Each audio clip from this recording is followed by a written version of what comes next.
In December of last year, 2 Starbucks locations in Buffalo, New York filed to hold union elections. In just a few short months, over 90 Starbucks locations in over 20 states have done the same.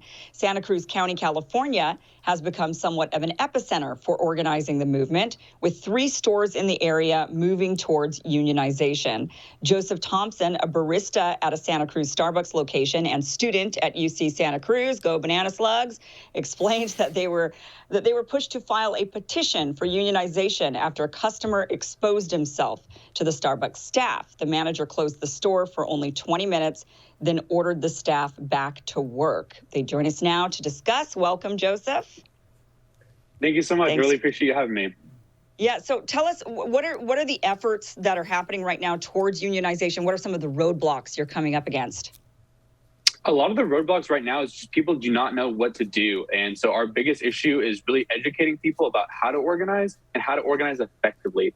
I'm an 18-year-old student at UC Santa Cruz. I'm organizing workplaces across California now.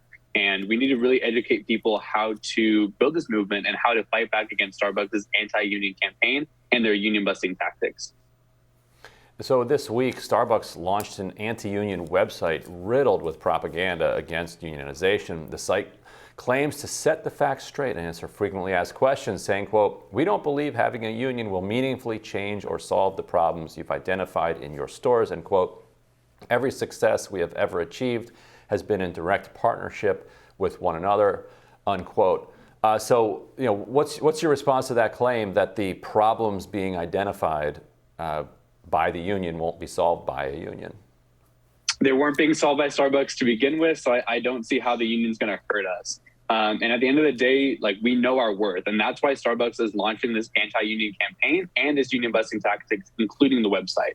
And, if Starbucks truly thought that we would be negotiating less benefits and we would be negotiating, a worse working conditions at our store, they would support the union because they know it would make it, better pay for us. And they would know that, the union would be overall a good thing for them. But instead, they're hiring this huge union-busting firm, Littler Mendelsohn, to come into these stores, harass people, and really make sure that they feel insecure about themselves so that they vote no against the union. And that's what's creating this, dichotomy between the baristas who are working and the upper corporate management who is deciding to, hurt these baristas instead of helping them. What would be the main demands a union would like to get out of Starbucks if you were able to unionize? Is it about more pay? Is it about better hours? What are the main interests in improving the Starbucks working experience?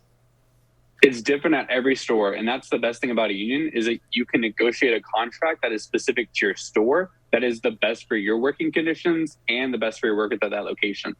For example, in Buffalo, in their contract, they're negotiating a lot over COVID safety.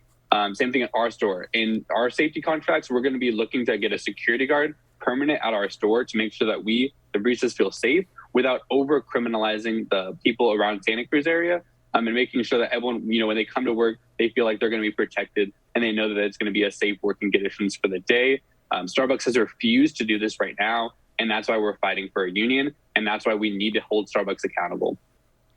Amongst the other baristas, are you finding any pushback from any of them, or are some of them saying, I'm not really sure if I want to be a part of a union? What kind of response are you getting from your fellow coworkers? At our store specifically, it has actually been a great response. There's not a single person who has identified against the union, which is just amazing to me. At other locations, it might be a little bit harder. But at the end of the day, it's really about, educating people. Most people, like myself, I didn't know what a union was, way back in September. I was still learning about all this stuff. Luckily, I had a lot of resources at my hand. I had a lot of people who wanted to support me and really help me gain this knowledge. That's the biggest issue right now, is really making sure that people know how beneficial unions are. And, with the steady decline of unions, for over the last 50 or so years, we've been able to see that, union households aren't growing and then union values aren't being spread. But now there's this huge comeback, and it's being led by young people. And that's what's, amazing to see, is people as young as myself organizing these stores and proving that, we can do this and that Starbucks needs to be held accountable. They're a huge billionaire corporation and they're not doing enough for their workers. It seems in general, Joseph, that the uptick in interest in unionization across the country is being driven in a lot of places by people with college degrees who are facing really uncertain futures, kind of what people have been described as downwardly mobile. And so I'm curious and you see in digital media, unions forming in digital media all over the place, and I think the precarity folds into that.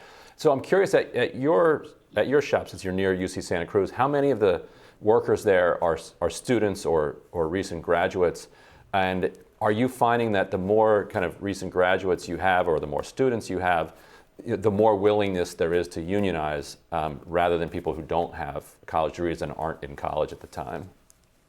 Yeah, so at our store, over half of the people who work there are students.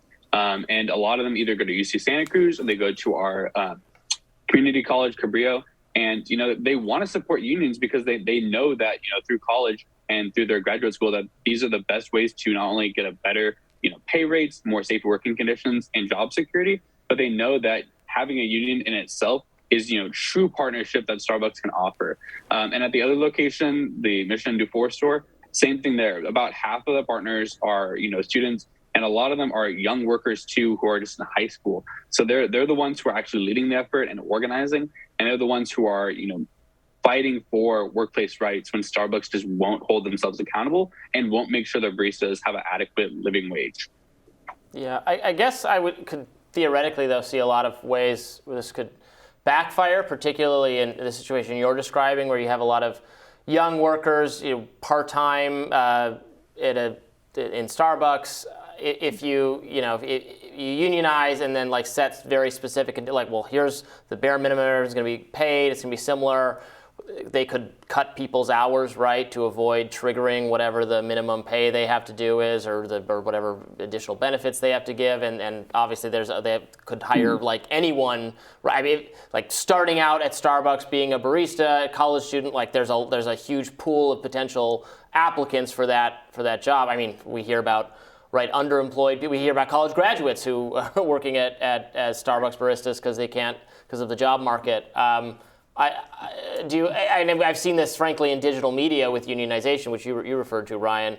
There have been downs where they set a minimum salary so that they're not going to hire, they're going to take a chance on a younger person anymore because you don't want to pay. You're not going to pay a starting person, $45,000. You want to pay a starting person $25,000 and find out if they're any good. And which that's how I came up in the world, and a lot of people I know. So anyway, there's my general not anti-union but skeptical of Robbie's propaganda. The need, yes, my misinformation in this specific case.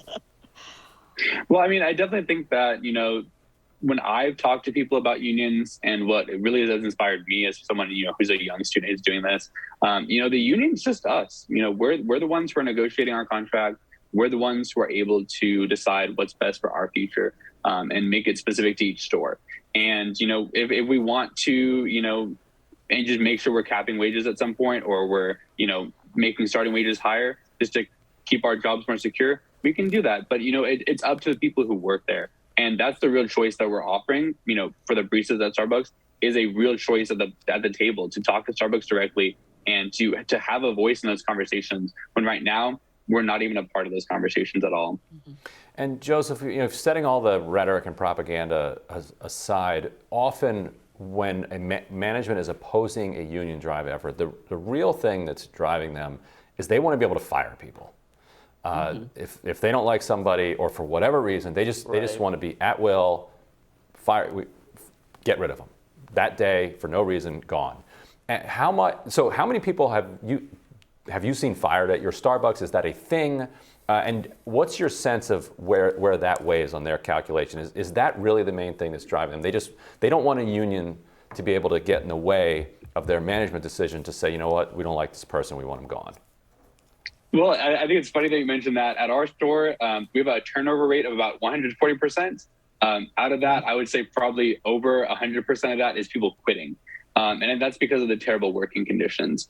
It's not only a lack of training that Starbucks has, not provided, but it's a lack of will to adapt to the pandemic and inflation and all these different things. Starbucks announced wage increases of about 5% for tenured partners. But, of course, inflation was higher than that. So it's not helping people at the end of the day. And, on top of that, the corporate executives are so tone deaf when it comes to the actual issues that are facing baristas, from safety to COVID safety to, wage increases, and all these different issues are coming together. And that's why you see over 90 stores now in 26 states. It's just insane to think that Starbucks is not paying attention and they aren't fixing these issues that are driving unionization in the first place. Mm-hmm. Yeah. I don't know. I'm not willing to pay $5 for a cup of coffee anymore. I'm just gonna say it. Don't go to Starbucks. I've really cut down my Starbucks visits during the pandemic. Personally, it's the sticker shock on those orders. Yeah. Anyway, I hope more of that money goes to the workers rather than to the CEO. Best of luck, Joseph. Thanks for joining us. Thank you so much. Really appreciate it. And we will have more Rising right after this.